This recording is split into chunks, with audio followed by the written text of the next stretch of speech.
Hello students, मेरे YouTube channel the physics मस्ती में आपका स्वागत है। मैं Sunil Kumar, founder of motion physics classes. आज हम लोग 11th क्लास का एक नया वीडियो लेक्चर करने जा रहे हैं और वो लेक्चर है डायमेंशनल फार्मूला पे। डायमेंशनल फार्मूला आज हम लोग स्टडी करेंगे डायमेंशनल फार्मूला के बारे में कि डायमेंशनल फार्मूला क्या होता है, हम लोग कैसे किसी भी फिजिकल क्वांटिटी का डायमेंशनल फार्मूला निकालते हैं। ठीक है, तो आइए शुरू करते हैं डायमेंशनल फार्मूला। लेकिन देखिए, उससे पहले मैं एक चीज़ कहूँगा कि आप लोगों ने अब तक जो कुछ ये पढ़ा है 10th क्लास तक, वो या तो रट्टा मार पढ़ा होगा या फिर आप लोगों ने न्यूमेरिकल नहीं बनाया होगा। जहाँ तक मुझे लगता है, हो सकता है कि कुछ न्यूमेरिकल बनाए भी होंगे। ठीक है, और ये जो टॉपिक हम लोग पढ़ने जा रहे हैं वो 10th क्लास से बिल्कुल अलग है, 9th और 10th से बिल्कुल अलग है ये। ठीक है, 9th क्लास में भी आप लोगों ने यूनिट्स के बारे में पढ़ा होगा, सिस्टम्स ऑफ यूनिट्स पढ़ा होगा, लेकिन डायमेंशन फार्मूला आप लोगों ने नहीं पढ़ा होगा। और ये डायमेंशन फार्मूला आज हम लोग 11th क्लास में जो पढ़ने जा रहे हैं वो कुछ खास है। इस डायमेंशनल फार्मूला से आपके नीट में हो सकता है कि आप में से बहुत सारे स्टूडेंट बायोलॉजी से पढ़ रहे होंगे, बहुत सारे स्टूडेंट मैथमेटिक्स से पढ़ रहे होंगे। तो जो बायोलॉजी वाले हैं और वो नीट का प्रिपरेशन करेंगे या कर रहे हो, उनके लिए डायमेंशनल फार्मूला बहुत ज़रूरी है, बहुत ही एसेंशियल है। इससे एक क्वेश्चन पूछा जाता है आपके नीट में। जीमेन की बात करूं तो डायमेंशनल फार्मूला से क्वेश्चन तो नहीं आता है, बट आ भी सकता है, ऐसा नहीं सिलेबस में है, लेकिन अभी नहीं पूछा गया विगत वर्षों में। हो सकता है कि हम आगे का जो टॉपिक पढ़ेंगे एरर्स, उससे तो क्वेश्चन आता ही आता है। एरर से क्वेश्चन आता है, चाहे वो नीट का हो, नीट में भी एक क्वेश्चन आता है एरर से, और आपके जेईई में भी क्वेश्चन आता है एरर से। एडवांस में सबसे क्वेश्चन नहीं आता है, इतना आप लोग बैठा लीजिए। हाँ, लेकिन आपके मेंस में क्वेश्चन आता है। तो देखिए, आज जो हम लोग स्टडी करने जा रहे हैं वो जा रहे हैं डायमेंशनल फार्मूला। नहीं, डायमेंशनल फार्मूला, डायमेंशनल फार्मूला पढ़ने से पहले हम लोग पढ़ेंगे डायमेंशन क्या होता है। नहीं, dimension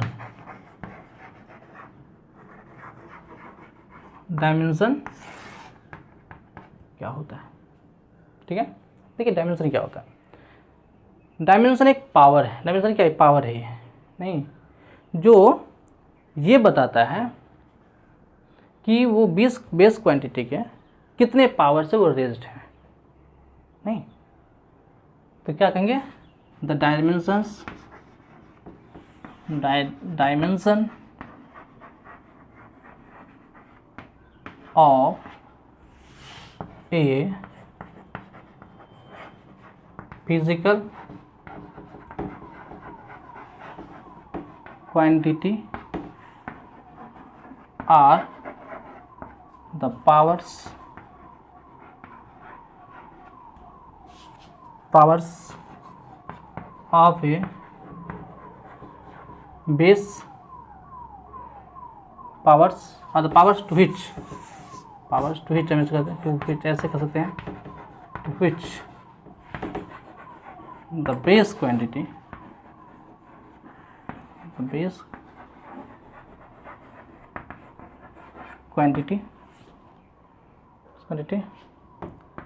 raised to represent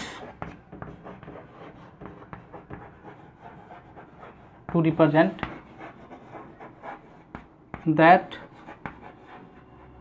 quantity। नहीं, the dimension of a physical quantity are the powers. वो क्या है? वो पावर है। वो पावर समझते हैं ना। मान लीजिए कि हम x पर पावर, ये पावर है, powers to which the base quantity raised to represent that quantity. नहीं, इसको समझेंगे हम लोग आगे से समझेंगे। ठीक है, अभी इसको नहीं समझ पाएंगे, इसको हम लोग आगे समझेंगे जब एग्जाम्पल करेंगे तब। ठीक है, अब देखिए डायमेंशनल फार्मूला। डायमेंशनल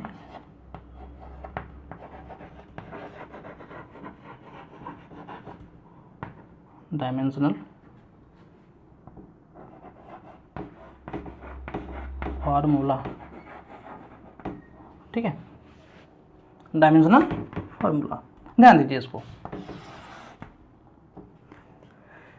हमारे पास जो बेस क्वांटिटीज़ हैं वो कौन कौन से हैं? वो है mass, length, time, temperature, electric current, luminescence density, नहीं अमाउंट ऑफ सब्सटेंस, ये सारे हैं क्या? बेस क्वांटिटीज़ या फिर फंडामेंटल क्वांटिटीज़। ये जो बेस क्वांटिटी है ना, इसको रिप्रेजेंट करने का कुछ तरीका है, नहीं क्या है? कुछ तरीका है। जैसे देखिए, ध्यान दीजिए पहले, ये जो मास है ना, मास को हम लोग कैपिटल एम से एक्सप्रेस करते हैं। मास को कैपिटल एम से हम लोग एक्सप्रेस करते हैं। मास का कैपिटल एम ले लिया। लेंथ है ना, लेंथ का कैपिटल एल ले लिया। लेंथ का जो रिप्रेजेंटेशन है वो कैपिटल एल से। टाइम को हम लोग रिप्रेजेंट करते हैं कैपिटल टी से। टेम्परेचर को रिप्रेजेंट करते हैं कैपिटल के से, या फिर थीटा से भी रिप्रेजेंट किया जाता है, ठीक है। इलेक्ट्रिक करंट को जो रिप्रेजेंट करते हैं, इलेक्ट्रिक करंट को रिप्रेजेंट करते हैं, ये तो कैपिटल ए से या फिर आई से भी रिप्रेजेंट करते हैं इसको, नहीं। लुमिनस इंटेंसिटी को कैंडेला सी डी से डिनोट करते हैं, सी से, कैपिटल सी से दे दीजिए, ठीक है। अमाउंट ऑफ सब्सटेंस का जो होता है वो मूल, MOL। लुमिनस इंटेंसिटी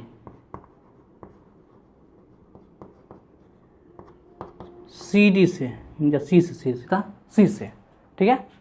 और एक होता है कौन सा, एक और कौन सा होता है? वो होता है amount of substance, amount of substance, ठीक है। Amount of substance, amount of substance को हम लोग MOL से डिनोट करते हैं, ठीक है। ये चीज़ है, इससे हम लोग डिनोट करते हैं, ठीक है। मास को M से, लेंथ को L से, टाइम को T से, टेम्परेचर को K से या थीटा से, इलेक्ट्रिक करंट को A से या I से, लुमिनस इंटेंसिटी को C से, mole of amount of substance को MOL, मोल से, ठीक है। अब देखिए ये होता क्या है, डायमेंशन फार्मूला जो हम लोग देखे हैं, ये होता क्या है। तो डायमेंशन फार्मूला जो होता है ना, ये यही सी MLT के फॉर्म में होगा। मास, लेंथ और टाइम, ये जो फंडामेंटल क्वांटिटी है, इसी फंडामेंटल क्वांटिटीज के टर्म में होगा, और इसका कुछ पावर होगा, जो पावर होगा वो डायमेंशन कहलाएगा, और MLT के फॉर्म में जो लिखेंगे वो होगा डायमेंशन फार्मूला, नहीं। MLT के फॉर्म में जो लिखेंगे वो डायमेंशन फार्मूला होगा, और इस पर जो पावर होगा उसको कहेंगे डायमेंशन है वो, नहीं, ठीक है। इसी तरह से उसको देखिए, इसको उतारिए, बताता हूँ।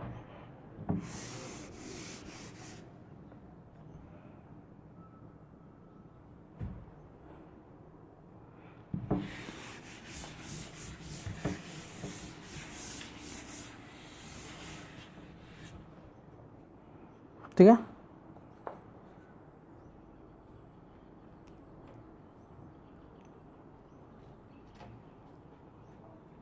ठीक है। कहेंगे it is the expression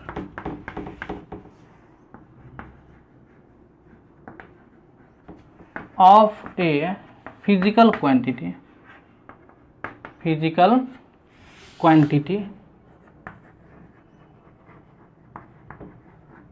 quantity, it is the expression of a physical quantity which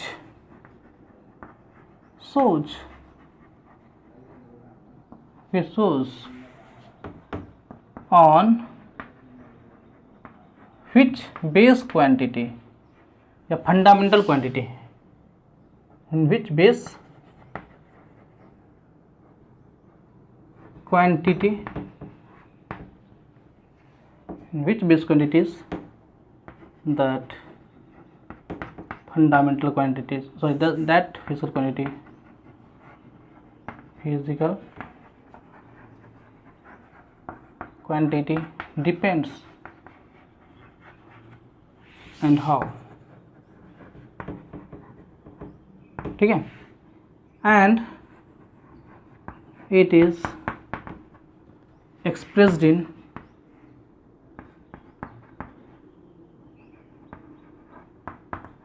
a square bracket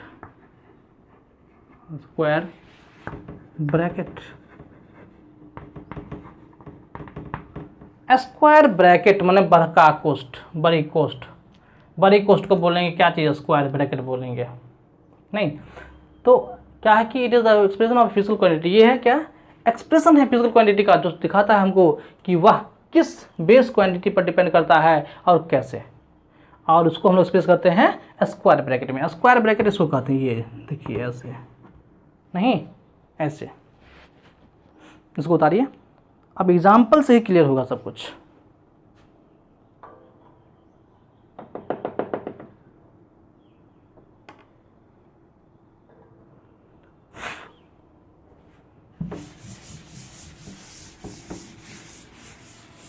example से क्लियर होगा। जैसे देखिए, ध्यान दीजिए, मास को हमने किससे डिनोट किया, मास का डायमेंशन बोला क्या, डायमेंशन क्या, एम, ठीक है। लेंथ का एक्सप्रेशन एल से, टाइम का टी से, ऐसे है।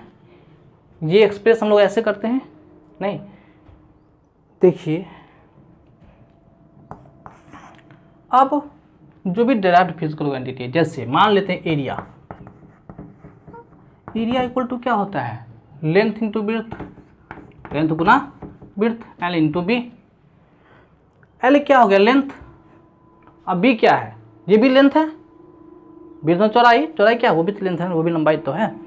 अब देखिए ये जो एल है, एल का एक्सप्रेशन क्या है, एल, लेंथ का एक्सप्रेशन किससे, कैपिटल एल से नहीं, और बी का एक्सप्रेशन किससे, एल से।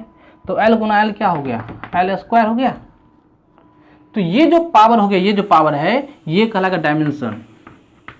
इस एरिया का डायमेंशन कितना होगा, 2 पावर किसका, लेंथ का नहीं, डायमेंशन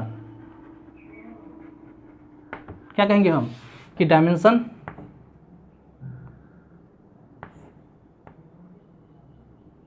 नहीं, क्या कहेंगे, area has 2 dimension of length नहीं, एरिया है 2 डायमेंशन ऑफ लेंथ पढ़ेंगे, 2 डायमेंशन इसका है, लेंथ का, क्लियर। इसी तरह से दूसरा देखिए, जैसे मैंने कहा वॉल्यूम, वॉल्यूम मतलब हो गया क्या चीज, वॉल्यूम का फॉर्मूला क्या होता है, सबसे पहले फॉर्मूला यूज करेंगे, फॉर्मूला लिखेंगे हम लोग। यदि फॉर्मूला हमको पता है तो हम लोग डायमेंशन फॉर्मूला निकाल सकते हैं किसी भी फिजिकल क्वांटिटी का। यदि फॉर्मूला नहीं पता है, मान लीजिए यूनिट पता है, उसका यूनिट हमको आता है, फॉर्मूला हमको नहीं आ रहा है, तो हम उससे भी निकाल सकते हैं, ठीक है। अब देखिए वॉल्यूम है, तो वॉल्यूम का डायमेंशन क्या होगा, देखिए वॉल्यूम बराबर क्या होता है, लेंथ इंटू विड्थ, आई इंटू हाइट, इन होता है, आई इंटू बी इंटू एच। ये क्या, एल का डायमेंशन एल, बी का डायमेंशन एल, एंड एच का डायमेंशन भी एल होगा, क्योंकि एच भी तो लंबाई है, विड्थ भी लंबाई है, और लंबाई तो लंबाई ही है, ठीक है। अब देखिए इसका क्या हो जाएगा 3, ये क्या हुआ, डायमेंशन नहीं, क्या हो गया डायमेंशन। तो हम क्या कहेंगे, volume has 3 dimension of length, volume has 3 dimension of length, clear, 3 dimension of length नहीं। इस तरह से मान लीजिए हमने कहा स्पीड, स्पीड इक्वल टू क्या होता है, distance by time, distance by time होता है। डिस्टेंस का डायमेंशन क्या होता है, एल, टाइम का डायमेंशन टी, इसको हम लोग क्या पढ़ेंगे, एल टी माइनस 1, एल पर पावर नहीं कुछ तो कितना है, 1 है नहीं, यदि एल पर पावर कुछ नहीं तो यहाँ पे 1 है। अच्छा देखिए इसको हम क्या पढ़ेंगे कि वॉल्यूम है, sorry speed, speed has 1 dimension of length and -1 dimension of time, नहीं समझे। क्लियर है क्या? इसको नोट कीजिए।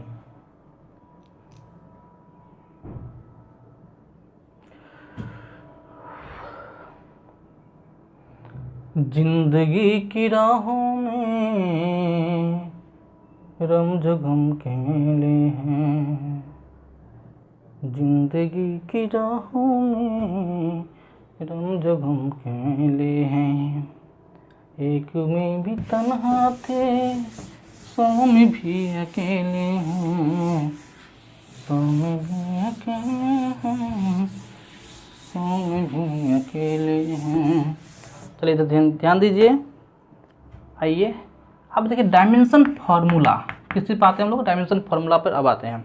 तो देखिए डायमेंशन फार्मूला को हम लोग मास लेंथ टाइम के टर्म में एक्सप्रेस करेंगे, और वो एक्सप्रेस करेंगे स्क्वायर ब्रैकेट में। किसमें एक्सप्रेस करेंगे? स्क्वायर ब्रैकेट में। जैसे देखिए ध्यान दीजिए, हम कहेंगे डायमेंशन फार्मूला ऑफ लेंथ, मास मान लीजिए इसका, मास का। तो मास का जो डायमेंशन फार्मूला होगा इसमें तो सिर्फ m होगा ना, m नहीं तो m के पावर 1। इसमें लेंथ है क्या? जो चीज़ नहीं है क्या उसके पावर 0 डाल सकते हैं? तो l के पावर 0, t के पावर 0। क्यों डाल सकते हैं 0?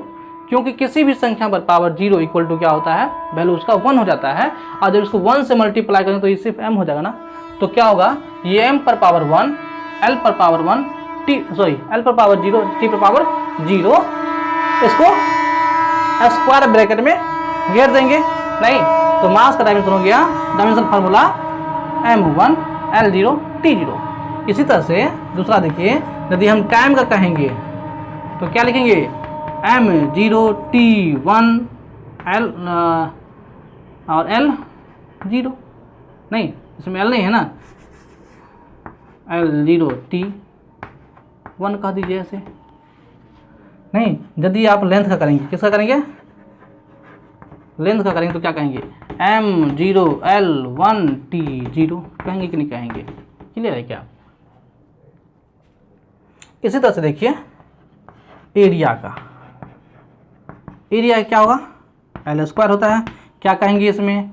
m0 l square t0 square bracket में।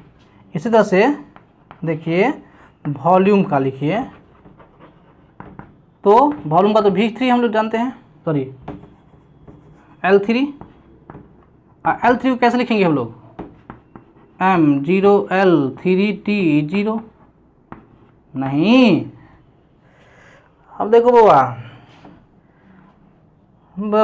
अब ध्यान दो। इस तरह से डेंसिटी कहेंगे तो डेंसिटी बराबर क्या होता है? मास बट्टा में वॉल्यूम। मास बट्टा में वॉल्यूम होता है। मास का डायमेंशन क्या होता है? m, और बट्टा में क्या होता है वॉल्यूम का? L3। क्या हो जाएगा ये? m l-3 t0। नहीं ये जब ऊपर जाएगा तो माइनस में हो जाएगा, तो ml-3 t0 हो जाएगा। इतना क्लियर है क्या? और देखिए आगे हम लोग और निकालते हैं।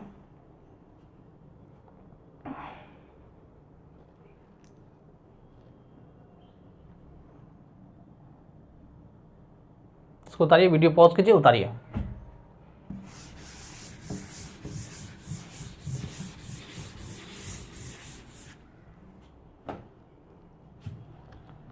अब ध्यान दीजिए। नेक्स्ट जैसे स्पीड का निकालना हमको। स्पीड इक्वल टू क्या होता है? Distance by time. डिस्टेंस का क्या होता है? l, टाइम का t क्या हो गया? lt-1। नहीं यदि mlt के फॉर्मूले लिखेंगे तो क्या कहेंगे? m0 lt-1। इस तरह से वेलोसिटी का बराबर क्या होता है? डिस्प्लेसमेंट। वेलोसिटी का फॉर्मूला होता है डिस्प्लेसमेंट बाय टाइम। डिस्प्लेसमेंट मतलब डिस्टेंस ही हुआ, डिस्प्लेसमेंट डिस्टेंस मतलब लेंथ हो गया, और लेंथ का डायमेंशन होता है l, और बट्टा में टाइम का क्या होता है बोले? t। क्या हो जाएगा ये? lt-1। नहीं समझे? उसको mlt लगा दो तो m0 lt-1 हो जाएगा। इसी तरह से आप देखो, तो जैसे हमें निकालना है एक्सेलरेशन, एक्सेलरेशन का। तो एक्सेलरेशन बराबर क्या होता है, velocity by time, velocity upon time होता है। और वेलोसिटी का डायमेंशन क्या होता है, हम जानते हैं कि एल टी पर पावर -1 होता है, और बट्टा में क्या हो जाएगा, टी हो जाएगा।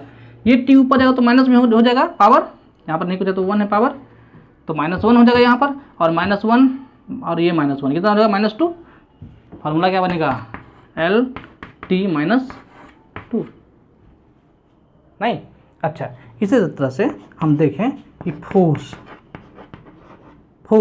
इक्वल टू क्या होता है, mass into acceleration, mass into acceleration. Mass का डायमेंशन क्या होता है, m होता है, और इंटू एक्सेलरेशन के क्या होता है, एल टी -2 होता है। जब इसको मल्टीप्लाई करेंगे तो क्या बन जाएगा, m l t -2, ठीक है। इसी तरह से और आगे देखें, मोमेंटम, फार्मूला याद होना चाहिए, मोमेंटम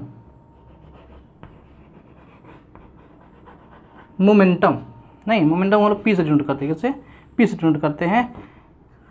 मोमेंटम बराबर क्या होता है, mass into velocity, momentum equal to the mass into velocity, ठीक है, मास इंटू वेलोसिटी। और मास का डायमेंशन क्या होता है, m, इंटू वेलोसिटी का क्या होता है, एल टी -1, क्या बनेगा ये, M L T -1, M L T -1। Video pause कीजिए, आप लोग इसे नोट कीजिए, ठीक है, इरेज कर रहा हूँ इसे।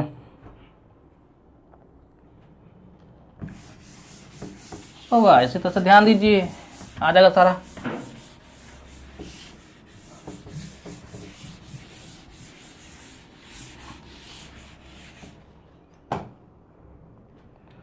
उसके बाद देखो वर्क का हम लोग निकालते हैं, वर्क को डब्ल्यू से नोट करते हैं, और डब्ल्यू बराबर क्या होता है, फोर्स इंटू डिस्प्लेसमेंट, नहीं, फोर्स का डायमेंशन क्या होता है, एम एल टी -2 होता है, आई इंटू क्या हो जाएगा, एल, क्या बनेगा formula, M L two T -2, ठीक है क्या। यदि एनर्जी का देखेंगे हम लोग, तो एनर्जी क्या होता है, energy is the capacity to do work.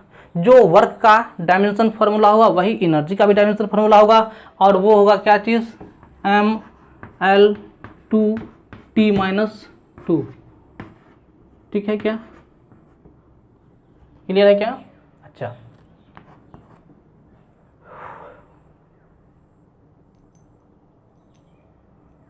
Okay,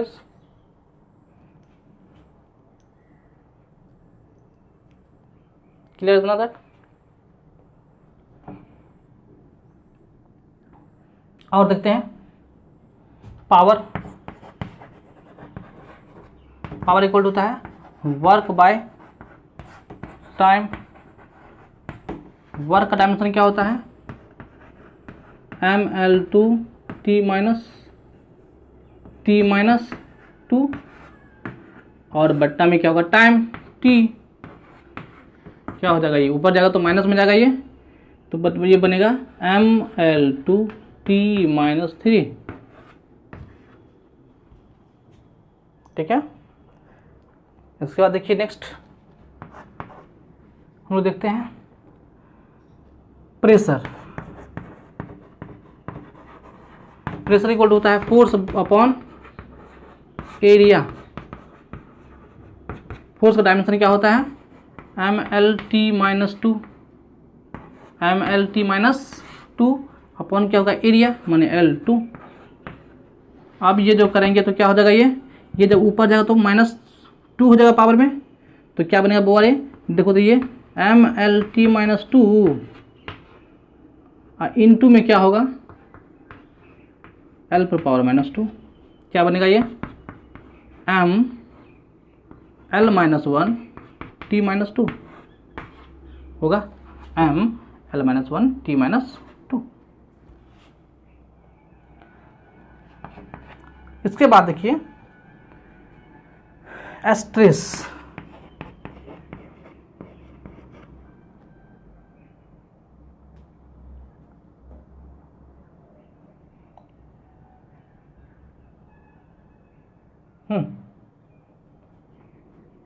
stress, stress equal to क्या होता है? स्ट्रेस इक्वल टू होता है फोर्स अपॉन एरिया। फोर्स का डायमेंशन क्या होता है? ये डायमेंशन फॉर्मूला होता है M L T minus 2 upon L2। इसका भी होगा क्या चीज़? M L minus 1 T minus 2।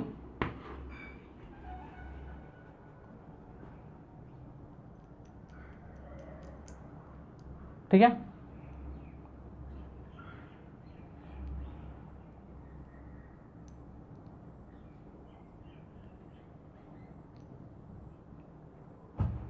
और निकाल सकते हैं। स्ट्रेस हो गया, एक होता है स्ट्रेन, स्ट्रेन, स्ट्रेन, ठीक है। स्ट्रेन इक्वल टू होता है change in dimension by original dimension, change in dimension by original dimension, change in dimension by original dimension. अब ये देखिए चेंज इन डायमेंशन, डायमेंशन मतलब लंबाई, चौड़ाई या फिर एरिया या फिर वॉल्यूम नहीं। तो यदि लेंथ में चेंज हो रहा है, नहीं लेंथ में चेंज हो रहा है तो हम कहेंगे कि डेल्टा एल अपॉन एल, या फिर यदि एरिया में चेंज हो रहा है तो हम कहेंगे कि डेल्टा ए अपॉन ए, या फिर यदि वॉल्यूम में चेंज हो रहा है तो हम कहेंगे कि डेल्टा भी अपॉन भी। नहीं, किसी में भी चेंज हो रहा है तो चेंज होकर क्या वही चीज़ रहेगा ना। यदि लेंथ चेंज हो जाएगा, घट जाए या बढ़ जाए तो लेंथ ही रहेगा ना। तो लेंथ का डायमेंशन बता लेंथ का डायमेंशन, एरिया का डायमेंशन बता एरिया का डायमेंशन। नहीं, यदि ऐसा करेंगे तो ये क्या हो जाएगा? डायमेंशन लेस हो जाएगा। ये क्या हो जाएगा? ये डायमेंशन लेस, डायमेंशन लेस हो जाएगा। ये नहीं, डायमेंशन लेस हो जाएगा जी। अच्छा, वीडियो पॉज कीजिए, इसको नोट कीजिए आप लोग।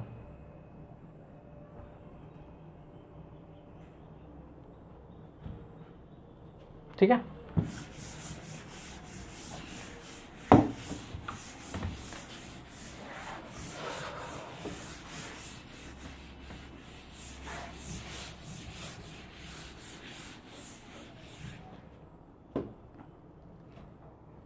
अब ध्यान दीजिए,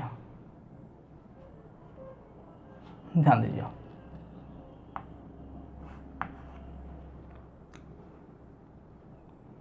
एक होता है फ्रीक्वेंसी, फ्रीक्वेंसी, फ्रीक्वेंसी को हम लोग कहते हैं, इसको हम लोग डिनोट करते हैं न्यू से या फिर एन से भी डिनोट करते हैं और स्मॉल एन से भी डिनोट करते हैं। और ये तो 1 बाय टाइम, इसका क्या होगा? टी इनवर्स हो जाएगा। नहीं, फ्रीक्वेंसी का क्या होगा? टी इनवर्स हो जाएगा। ठीक है, अच्छा, तो time period, time period, time period तो टाइम हुआ ना, डायमेंशन क्या होगा इसका? बस टाइम हो जाएगा टी। नहीं, अच्छा, क्लियर है। इसके बाद एक स्पेशल चीज़ है, खास चीज़ है हमारे पास, जो डायमेंशन फॉर्मूला निकालते हैं हम लोग, जिसका यूनिट नहीं होता है उसका डायमेंशन नहीं होगा। नहीं, लेकिन इसमें एक एक्सेप्शन है, जो हमारे पास ऐसे दो फिजिकल क्वांटिटीज़ हैं उसके यूनिट तो हैं बट उसका डायमेंशन फॉर्मूला नहीं है, वो डायमेंशन लेस है। ये तो वो फिजिकल क्वांटिटीज़ हैं plane angle, plane angle and solid angle has units but no dimension, no dimensional formula. Plane angle and solid angle हमारे पास दो ऐसे क्वांटिटीज हैं, ऐसे फिजिकल क्वांटिटीज हैं जिसके यूनिट्स तो हैं बट डायमेंशन फार्मूला इसके नहीं है। ठीक है, आपके एनसीईआरटी बुक में अपेंडिक्स में सबसे बैक साइड में जब जाइएगा तो वहाँ पर अपेंडिक्स है, उस अपेंडिक्स में ये डायमेंशनल फार्मूला का सारा उसमें दिए हुआ है, प्रत्येक फिजिकल क्वांटिटी का उसमें डायमेंशनल फार्मूला निकाला हुआ है। आपको क्या करना है वहाँ पर जा करके डायमेंशन निकालने के लिए फिजिकल क्वांटिटीज और उसका फॉर्मूला, फिजिकल क्वांटिटीज और उसका फॉर्मूला क्या है उसको लिखना है और उससे खुद से अपने आप से खुद से डायमेंशन फार्मूला निकालना है प्रत्येक फिजिकल क्वांटिटीज़ का। ठीक है, इसके बाद मैं एक शीट नोट कर दूँ, ये लोड कर दूँगा जिसको डीपीपी बोलेंगे, डेली प्रॉब्लम प्रैक्टिस। डीपीपी हम इसमें लोड कर देंगे, उसको आप लोग वहाँ से डाउनलोड करके आप उस डीपीपी को बनाइएगा। उसमें बहुत सारे अच्छे अच्छे क्वेश्चंस हैं। ठीक है, उसको बनाकर देखिएगा। Thank you.